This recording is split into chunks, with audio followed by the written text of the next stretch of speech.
Hapon mga kaigsuunan ko ni Kristo. Kagabi ang atong gisgutan mao ang baptism. So karon ani ana usab kita sa ikaduha nga sakramento nga mao ang Holy Eucharist or Holy Communion. Unsa man gyud ining Holy Eucharist sa atong kinabuhi? Kinsa man gyud ang gatukod ani? Nganong gitukod man ni para unsa man di niya para nato, no? So ang Eucharist is the highest form of prayer. Mao kini ang paghandom nato sa pagkatao, pagministriya ni Jesus Christ sa kalibutan, pag-antos niya sa kalibutan, pagpakamatay niya sa krus ug ang pagkabanhaw. Mao kini ang paghandom nga mismo siya miingon, buhata kini isi paghandom kanako.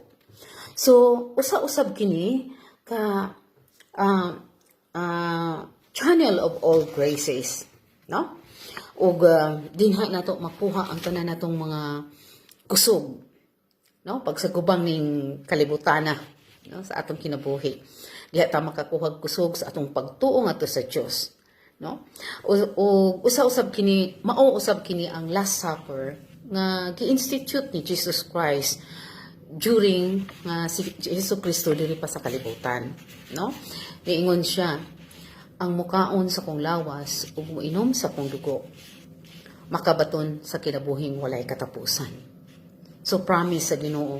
So dinha nato makuha sa lawas ug dugo ni Kristo, real gyud na siya during sa santos nga misa. Once consecrate na sa atong mga kaparian, kana real nga body and blood of Christ nga atong pagadawaton. Asahay makaingon ta nga musimba mugud ta nga kanang uban dihan ang simba-simba mao man gihapon, mga libakira, mga himantayo, na hapon tanan. So ang atong pagsimba dili mao ang atong gitan-aw, ang atong isigkataw, kun dili misimba ta aron paghandom kang Kristo ug pagpasalamat kay usa kini kadakong pasalamat ang santos nga misa, no? Unsa man gyud ay makuha nato dinha? Unsa may makuha nato? Kinabuhing walay katapusan. Mao ni ang promise ni Jesus Christ. Asa man din nato makuha nga miingon magid siya, kini mao nga akong lawas ug kini mao akong dugo. Ang mukaon sa kong lawas ug dugo makabaton sa kinabuhing walay katapusan. Promise ni Jesus Christ, no? Naani mabasa ni nato sa Marcos 14 chapter 14 verse 22 to 26, Matthew 26 chapter 26 verse 26 hangtod sa 30. So mo na mga kaigsuunan ko nga dako kaini nga bili sa atong kinabuhi, no? Kay nadawat naman nato ang bunyag, nahimo naman tang anak sa Dios, adopted children of God, doon na natay katungod sa gingarian sa Dios, sumukonekta sa iyang promise nga mudawat sa iyang lawas ug dugo. Muna nga di ta magtan-aw dinha kung kinsa nang naa nagsimba. Di ta magtan-aw dinha kung kinsang pare dinha nga nagmisa, no? Sulod sa santos nga misa, anaa ang tanang mga anghel ug mga santos nakikiusa kanato. Anaa si Kristo nga maoy nag-celebrate. Tinuod ato makita nga pare si Father Arlems ang nagmisa. Pero naa ang Dios niya. So mo na mga kaigsunan ko ni Kristo nga importante kaayo ang santos nga misa. Kay mao kini makahatag kanato kalig-on labi na sa atong pamilya.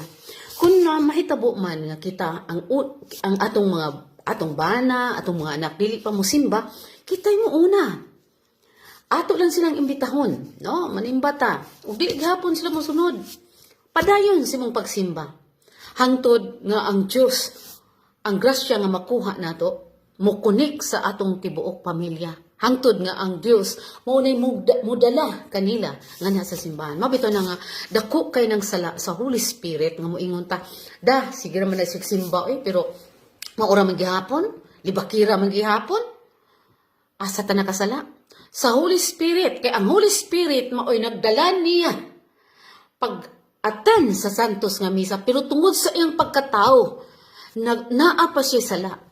Nagpadayon pa, no? Nagpadayon pa mo bitaw ng kanunay tang mudawat sa lawas ug dugo ni Kristo aron mamahimo tang si Kristo.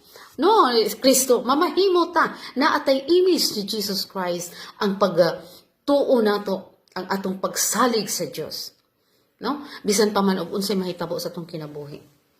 So mao na mga kaigsuonan ko ni Kristo nga importante nga musimba ta, mukalawat ta aron kining pagkaon nga atong gidawat sa matag simba nato makahatag kini og kinabuhing walay katapusan.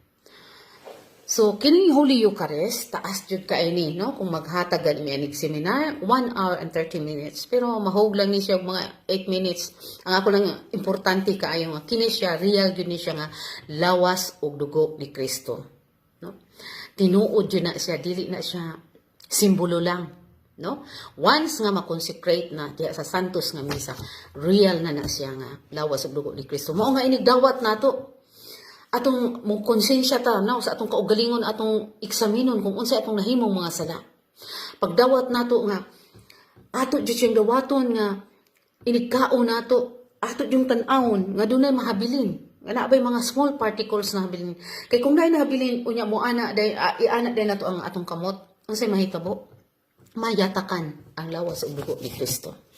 So mao na mga kaigsuonan ko ni Kristo nga ang Holy Eucharist maoy channel sa tanang mga grasya nga atong gikinahanglan. Kung gusto ta nga mamahimo nga ang atong mga anak buutan, ang atong bana mamahimong pilar tinuod nga haligi sa pamilya, padayon kita sa pagsimba. Kay ang nag-ingon ang Diyos, kung pwede lang, magkuyod ng tanan, kay nag-ingon ang Diyos, the family that prays together, stay forever. So ang pamilya nga naa si Kristo sa atong kinabuhi, nindot kaay kabi sa pag-unsang mga pagsulay nga maabot sa itong kinabuhi. Pero, why kaya? Kay naa ang Diyos. Mao na mga kaigsunan ko ni Kristo nga sa atong pagsimba, dili ta maguna-huna nga musimba ko kay di ko musimba kay mauni ang mga tao, mauni ang mga no, ayaw ninyo tan-awa ang tao. Kay parihas na lang ta dito. Usa na ta. No? So, ang Holy Eucharist, mao kini siya ang the highest form of prayer, mao kini siya ang channel of all graces, mao kini ang paghandom sa kinabuhi ni Kristo diri sa kalibutan, mao kini ang tinuod nga lawas ug dugo ni Kristo nga atong pagadawaton, nga makahatag og kalambuan sa atong kinabuhi. Diha sa atong pamilya, hangtod sa atong katilingban, hangtod sa parokya, hangtod sa tibuok nasod sa Pilipinas, hangtod sa tibuok kalibutan. So mga kaigsunan ko ni Kristo, bisan pa man sa ingon ani nga problema karon nga atong giatubang, mo padayon kita, maningkamot kita sa pagsimba, pagdawat sa lawas ug dugo ni Kristo. Mayong hapon og daghan kayong salamat ug mapungon ato na pong ihatag ang reconciliation, no? Kay mukalawat ta mo reconcile pa sa Ginoo. So mo na ato ning pamalandungan bilang mga anak sa Dios. Daghan kayong salamat.